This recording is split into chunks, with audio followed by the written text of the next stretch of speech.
Hi friends, I'm Josh Johnson with Roanoke City Public Schools. I'm Youth Development and Intervention Coordinator. Today I have a very special book to read with you. So this book is called Those Shoes, written by Maribeth Boelts, illustrated by Noah Jones.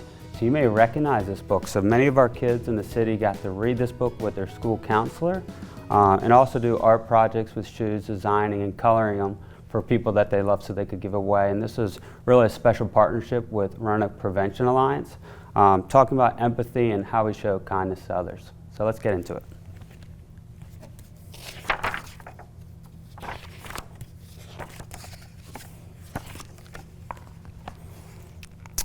I have a dream about those shoes, black high tops and 2 white stripes.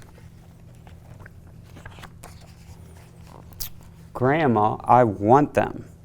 There's no room for one around here. Just need. Grandma says, what do you need are new boots for winter. Brandon T. comes to school in those shoes. He says he's the fastest runner now, not me. I always was the fastest before those shoes came along. Nate comes to school in those shoes. Antonio, I count how many times Nate goes to the bathroom. 7 times in one day, just so he can walk up and down the halls real slow. Next, Alan, Jacoby, and Terrence each get a pair. So I've noticed he's the only one without those pairs of shoes. Then one day in the middle of kickball, one of my shoes comes apart. Looks like you could use a new pair, Jeremy, said Mr. Alfrey, the school counselor. He brings out a box of shoes of other stuff that other kids need. He helps me find the only shoes that are my size, Velcro, like the ones my little cousin Marshall wears. They have an animal on them from a cartoon I don't think any kid has ever watched. I wonder how he feels. I don't know if he really likes those shoes. They're not kind of those high tops that he really wants, are they?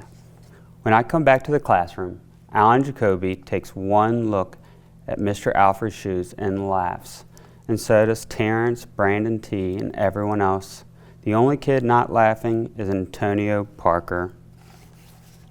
How do you think that made them feel? Probably not very good, not very kind. At home, Grandma says, how kind of Mr. Alfred.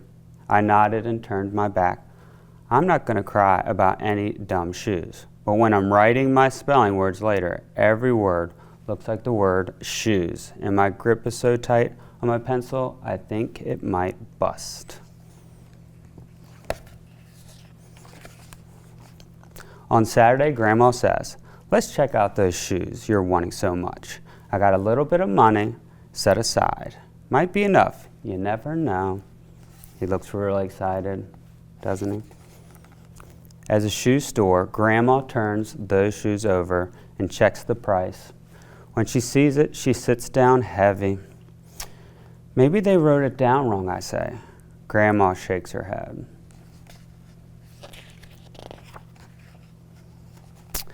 Then I remember the thrift shops. What if there's a rich kid who outgrew his or 2 pairs for Christmas and had to give them away? We rode the bus to the first thrift shop. Black cowboy boots, pink slippers, sandals, high heels, every kind of shoe except the ones he wants. We ride the bus to the second shop. Not a pair of those shoes in sight. Around the corner is the third thrift shop. I see something in the window. I wonder what it is. Do you think it's those shoes? We'll find out. Black shoes with 2 white stripes, high tops, perfect shape, $2.50. Those shoes, he found them. He looks really excited. My heart is pounding hard, so I take off my shoes and hitch up my baggy socks. How exciting, Grandma says. What size are they? I shove my foot into the first shoe, curling my toes to get my heel in. I don't know, but I think they fit. You notice how he's struggling and really pulling hard to try to get them on? Grandma kneels on the floor and feels for my toes at the end of my shoe. Oh, Jeremy, she says, I can't spend good money on shoes that don't fit. So they didn't fit after all. I pull the other shoe on and try to walk around. They're okay, I say, holding my breath and praying that my toes will fall right off then and there. But my toes don't fall off. I buy them anyway with my own money. I squeeze them on and limp to the bus stop. He really wants those shoes. At home, a few days later, Grandma puts out a new pair of snow boots in my closet and doesn't say a word about my two big feet shuffling around in my two small shoes. Sometimes shoes stretch, I say. Grandma gives me a hug. Do you see the two boots in the closet that he really needs? I check every day, but those shoes don't stretch. I have to wear Mr. Alfrey's shoes instead. One day during math, I glance at Antonio's shoes. One of them is taped up, and his feet look smaller than mine. There's Antonio at the front of the class. And do you see the tape there? After school, I head to the park to think. Antonio is there, and the only kid who didn't laugh at Mr. Alfrey's shoes. We shoot baskets. A loose piece of tape of Antonio's shoes smacks the concrete every time he jumps. I think I'm not going to do it. We leap off the swings. I'm not going to do it. We race from one end of the playground to another. I'm not going to do it, I say. Do what? Antonio says, breathing hard. I wonder, what do you think he's saying to himself? What is he not going to do? Grandma calls me for supper and invites Antonio over. After supper, he spies my shoes. How come you don't wear them? Antonio asks. I shrug. My hands are sweaty. I can feel him wishing those shoes were his. That night, I am awake for a long time thinking about Antonio. When morning comes, I try on my shoes one last time. What do you think he's thinking about?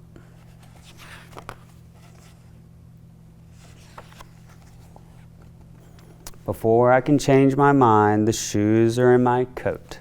Snow is beginning to fall as I run across the street to Antonio's apartment. I put the shoes on the front door, push the doorbell, and run. You see him dropping off the shoes in Antonio's?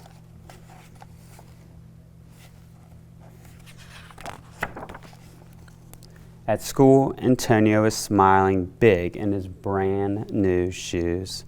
I feel happy when I look at his face and mad when I look at Mr. Alfrey's shoes. How do you think that made Antonio feel? He probably feels really special, right? But later, when it's time for recess, something happens. Everywhere there is snow. Leave your shoes in the hall and change into your boot, the teacher announced. Leave your shoes in the hall. It's then I remembered what I have in my backpack, new boots, new black boots no kid has ever worn before. Standing in line at recess, Antonio leaned forward and says, "Thanks." I smile and give him a nudge. I bet that made him feel really special, doing something kind for a friend. Let's race.